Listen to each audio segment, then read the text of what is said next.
Live Maharashtra, हा तुमची साथ आमची। पंचायत समिती राधानगरी येथे अतिसार पंधरवडा व हिवताप प्रतिरोध महिना या मोहीम अंतर्गत होणाऱ्या कार्यक्रम फलकाचे उद्घाटन माननीय श्री संदीप भंडारे गट विकास अधिकारी वर्ग 1 व श्री डॉक्टर आर शेट्टे तालुका आरोग्य अधिकारी अंगणवाडी विभाग सर्व पर्यवेक्षिका शिक्षक विभाग विस्तार अधिकारी पंचायत समिती सर्व विस्तार अधिकारी व सर्व कर्मचारी स्टाफ उपस्थित होते। पाहूया एक विशेष भाग। आपले प्रतिनिधी रुपेश आडोलीकर, कोल्हापूर।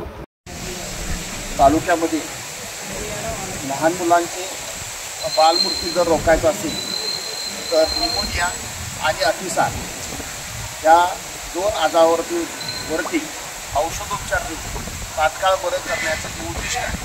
त्या अंतर्गत अतिसार नियंत्रण पंधरवडा या अंतर्गत 6 जून ते 21 जून या काळामध्ये अंगणवाडी शाळा तसेच येणाऱ्या OPD IPDमध्ये सर्व लाभार्थींना हात धुण्याचं प्रात्यक्षिक किती महत्त्वाचं आहे की जेणेकरून आपल्या हातातले जंतू धुवून काढून जेवणापूर्वी जेवणानंतर आणि शौचालयातून जाऊन आल्यानंतर स्वच्छ हात धुतल्यामुळं 90% आपणाला अतिसारपासून बचाव करता येतो। हेच आपल्याला बघून प्राथमिक आरोग्य केंद्र असेल, उपकेंद्र असेल, अंगणवाडी असेल आणि शाळा असतील या ठिकाणी सर्व मुलांना मुलींना गरोदर माता असतील त्यांच्या घरातील सर्व लोकांना माहिती सांगणं की जेणेकरून अतिसारासाठी आपण प्रतिबंध करू शकतो। ह्या महिन्यामध्येच का तर ह्या महिन्यापासून पावसाळा सुरू होतो आणि लोकांच्या जनजागरणसाठी ही आता आपण ही लोकांना माहिती सांगत आहोत। धन्यवाद।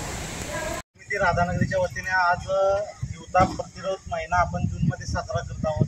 त्याचप्रमाणे अतिसार नियंत्रण पंधरवडा 6 जून ते 21 जून हा आपण साजरा करणार आहोत।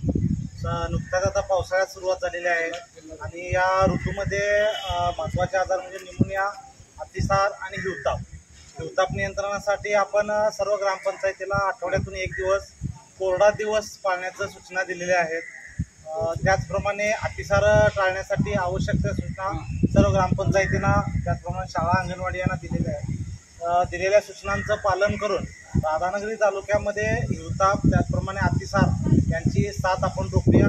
यासाठी सर्व गावामध्ये सर्व शाळामध्ये अंगणवाडीमध्ये या संदर्भात जनजागृती करणं अपेक्षित आहे आणि सर्व यंत्रणेतील त्याचप्रमाणे सर्वसामान्य नागरिकांचा सूचनांचं पालन करून तिन्ही आजारांना यशस्वीपणे या ऋतूमध्ये तोंड देतील अशी अपेक्षा व्यक्त करतो।